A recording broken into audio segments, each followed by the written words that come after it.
Hey you, Arthur A. Montellus C here. I write fiction, but I tell you the truth. Right here at Black and Noble, or wrong, Nobel. See, I messed it up already. Black and Nobel bookstore. Here with Mr. Braxton promoting my book 69 Ways, and also ended up with Code Dan, dumbass.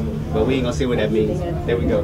Come in the store, support us. We loving it here. I love Philly. Went down to Warm Daddy's, had a good time. Here now at the bookstore, promote my book. Come on out, visit us. Visit the store. Great location, great love. Enjoy the brother. Come on out. Great to be here from Baltimore, Maryland, and the heart of Pennsylvania. No, it's ATL shouting. ATL shouting. Wait a minute. Wait, don't steal my thunder. Okay, all right. In the heart of Philadelphia. If you ever come to Philadelphia, you gotta stop here because Barnes and Noble is the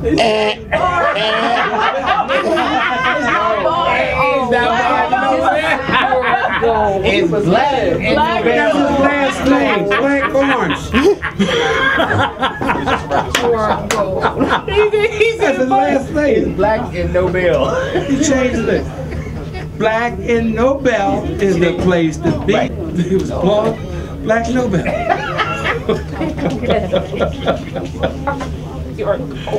Where are we? We're in the heart of Philly. No matter how it's portrayed on television, we know how we all feel about each other. Because a lot of what you see on TV is actually edited out. So the stuff that you don't see is what they say it's not entertainment value. What does that mean? That's the stuff we want. Exactly. There you go. So, I'm proud to have Andre as a son. He treats my daughter well, and he does an excellent job with the kids. love my kids. It's all for the kids. Andre loves the kids, especially my own. Well, with how it's being portrayed on camera, I mean, how do you feel about that? Certainly, I don't like the negative publicity that we often get, and I hate to say it. Sometimes it just characterizes a black man in a very low esteem. But we have a lot to offer. We love our family. We're very family oriented. A lot of it's just publicity. That most people that watch it do understand that aspect of it. You'll be surprised how many don't. But I said a lot. Yeah. I didn't say all, because it's some people out there that. Say a lot, that sounds like a majority, but it's really a very small minority that really understands what's going on the show. They don't understand the editing process. They don't understand that sometimes you filming a scene, it takes 5 hours and they only show a 2-minute clip. That means what they're showing you is what they thought was entertainment value. What is that word, entertainment value? They really yet to explain what that word means to us. Say, for example, my book signing, they say it doesn't have any entertainment value, so therefore they're not going to film it. And then they said it's not relatable to the audience. What does that mean? Not relatable to the audience. A black man self-publishing his own books, trying to put them out there to the community. They're saying it's not relatable to the audience. It's kind of hurtful. Don't worry, we have our own media. Yeah, you're right. And that's where we're trying to reach out to and get that media, make people aware. Instead of them looking at the show and them showing me as one thing, I want them to really know who I am as a writer. All right, so tell us who you are as a writer outside of the show. Well, actually, Andre was born in Long Island, New York, moved to Atlanta when I was a kid. 3 years old, actually. I was born in a single-parent home. I actually raised in a single-parent home. Didn't know my father at all. The only image I had of my father was when I was 5. We went to a courtroom, and I had on my suit. I was standing there with my mother and my brother, and he was trying to explain to the judge why he couldn't pay $25 a week. So I finally met him when my mother died in 2007 after 40 years, and then he came to one of my book signings that was actually filmed, all right, by the network, but they edited the whole thing out because they said it didn't have any entertainment value. Black man meeting his father after 40 years, coming to his first book signing, has no entertainment value. My wife and I have been together for a total of 15 years. We dated for 7. My grandmother called it living in sin for 7 years, and then we married, and we've been married for 8 years. We have 2 beautiful kids, Braxton and Brooke, a son and a daughter, and I love them to death. So I love Tawanda's spirit first, before we even came together physically. And she's a beautiful woman, and pray for her and thank God for her every day of my life. She's a beautiful person. Andre was very traditionalist. He came to talk to me before he asked to marry Tawanda. And we had a good talk. Yeah, we had a good talk. Very good dialogue. And his question to me, his first question to me was, what are your intentions with my daughter? And I was sitting there like, man, do I need to say what I really thinking? Or I need to say what he wants to hear.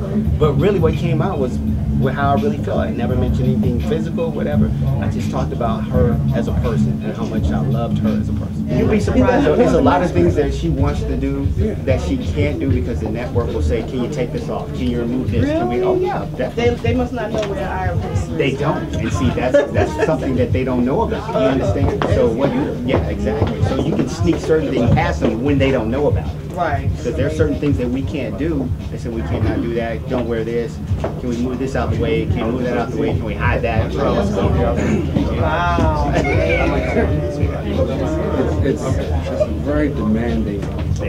I can imagine. Very demanding. How is everybody at Whitney's passing? That was very difficult for a lot of people, especially for my wife. She was very friendly with everything is being, and it's not whatever happened in the past happened in the past, but you can't go back and relive it.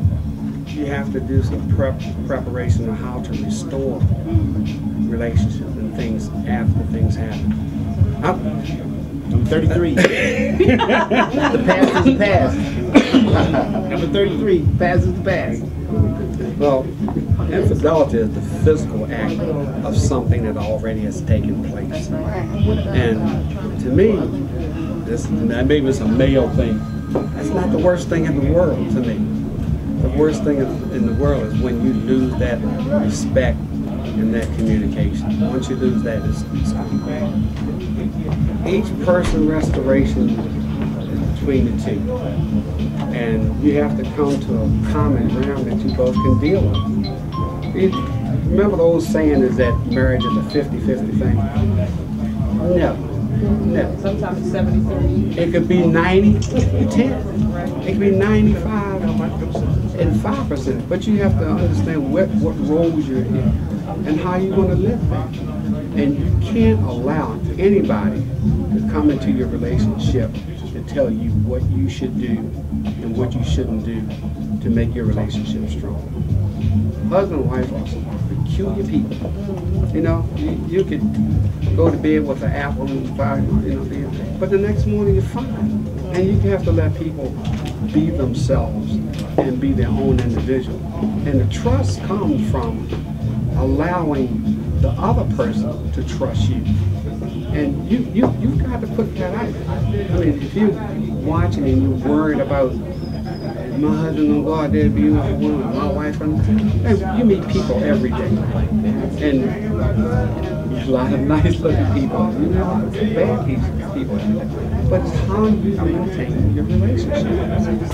If you have a strong relationship with your spouse, where you go? You really have to have it with yourself first. Yes.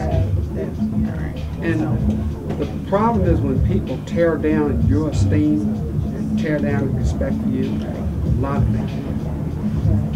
If you have a spouse, husband or wife, and you esteem it and you love it, do you think monogamy is natural?